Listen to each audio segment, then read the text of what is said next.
আসসালামু আলাইকুম সবাইকে, আবার একটা আজকে নতুন ভ্লগ নিয়ে চলে এসেছি। তো এইদিকে দেখতেই পাচ্ছ আমি বেরিয়ে পড়েছি ডিউটি করার জন্য, এবং আমি 60 টাকা নিয়ে বেরিয়েছি। দেখা যাক কত টাকা রিটার্ন আসতে পারি। नहीं, हम लोगों ने गरीबी देखी है।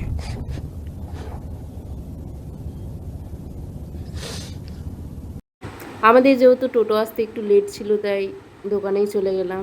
দিয়ে সেখানে দেখতে লাগলাম কেক নিব নিব না, নিব নিব না, ভাবতে ভাবতে सब क्या देखना पड़ रहा है।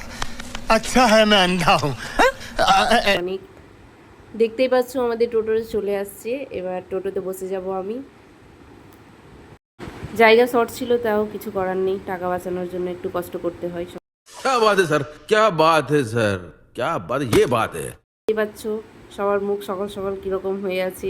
হাসতে বলছি তাও হাসতে পারছি না, কষ্ট করে হেসে দিল একটু। এখানে যেহেতু আমরা অ্যাস্থেটিক গরিব, তাই একটু অ্যাস্থেটিক পোজ তো দিতেই হয়। তাই আমার এই বান্ধবীকে বললাম একটু অ্যাস্থেটিক পোজ দিয়ে দিতে, সেও রেডি একদম, বলতে না বলতেই কাজ শুরু করে দিয়েছে। এদিকে দেখতেই পাচ্ছ এর তো খুশির কোনো ঠিকানাই নেই, মানে ডিউটিতে যাওয়াই ওর কাছে মেন উদ্দেশ্য ধরা যেতে পারে। এদিকে দৌড়ানো শুরু হয়ে গেছে আমাদের, কারণ ট্রেনটা আমাদের একদম রাইট টাইমে ছিল, কিন্তু আমরা ছিলাম রং টাইমে। ট্রেনের একটা ভয় আছে যে ট্রেনটা এসে গেছে নাকি, তা সত্ত্বেও আবার এটাও ভয় আছে যে আমাকে 60 টাকার মধ্যে আবার কিছু টাকা বাঁচিয়ে নিয়ে আসতে হবে। मतलब ये जो फिर वही बात आ जाएगी, ये जो गरीब हो ना आदमी, यो साला अपनी आदत से गरीब हो। ডিউটি করতে যাওয়াটা আমাদের কাছে কোনো বড় কথা না, আসল কথা হলো সকাল করে উঠে যেতে হচ্ছে, এটাই। তার উপর আবার রান্না বান্নাও নিজেকে করতে হচ্ছে, খাওয়া দাওয়া টিফিন সব কিছুই। বলতে বলতে দেখতেই পাচ্ছ একদম পুরো স্টেশন আমাদের কলেজের স্টুডেন্টে ভরা। এই দেখো ঝাঁকে ঝাঁকে কত স্টুডেন্ট। তোমরা দেখতেই পাচ্ছ, দেখে মনে হচ্ছে বোলপুর স্টেশনটা মনে হচ্ছে আমাদের জন্যই তৈরি করা হয়েছে, অন্য লোকের কোনো জায়গা নেই। চারিদিকে শুধু আমাদের স্টুডেন্ট আর স্টুডেন্ট। এখানে দেখো এদিকে আবার কত মজার গল্প চলছে। ভাবলাম যে ট্রেন তো এখন আসেনি, তাই একটু গল্পগুলোই শুনি, কিন্তু এইদিকে আবার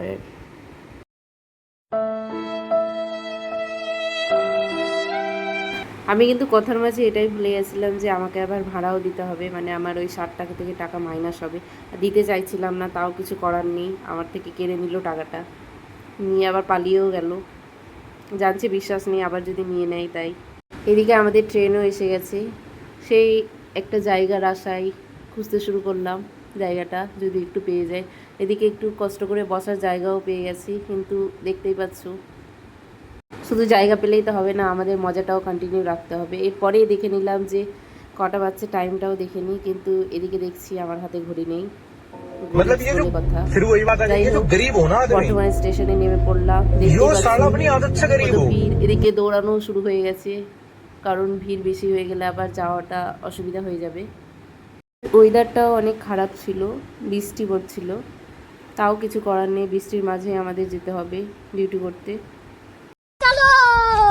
স্টেশনের বাইরে বেরিয়ে পড়েছি, এবার আমাদের টোটোর জন্য যেতে হবে, কারণ আমাদের আবার হসপিটাল যাওয়ার জন্য এখান থেকে টোটো করে যেতে হয়, তাই টোটোর জন্য বেরিয়ে পড়লাম।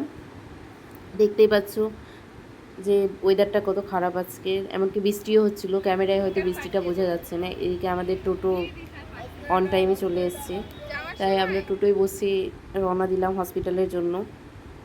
এরকম ওয়েদারে ডিউটিতে যাওয়ার থেকে আমার মনে হয় ঘুরতে যাওয়া বা রুমে শুয়ে থাকা বেশি ভালো। क्या बात है सर, क्या बात है सर, क्या बात, ये बात है। কিন্তু কিছু করার নেই, আমাদের সব কিছু এড়িয়ে ডিউটিতেই আসতে হবে। দেখতেই পাচ্ছ আমি হসপিটালেও চলে এসেছি। এদিকে এটাও আমি ভুলে গেছিলাম যে আবার আমাকে টোটোর ভাড়া দিতে হবে, তাই 40 টাকা থেকে হঠাৎ কখন 20 টাকা হয়ে গেল সেটাই বুঝতে পারলাম না। তারপরেই দেখতেই পাচ্ছ আবারও আমাকে ভাড়া দিতে হবে, কারণ এখান থেকে আবার টোটোতে যেতে হবে বর্ধমান স্টেশন। তাই এখানে আমার লাস্ট 30 টাকা যেটা বেঁচেছিল সেটাও চলে গেল। তোমরা কিন্তু ক্যালকুলেট করে বলবে আমার কাছে টোটাল কত টাকা বাকি আছে। ঠিক আছে, বাই বাই, পরের ব্লগে আবার দেখা হবে।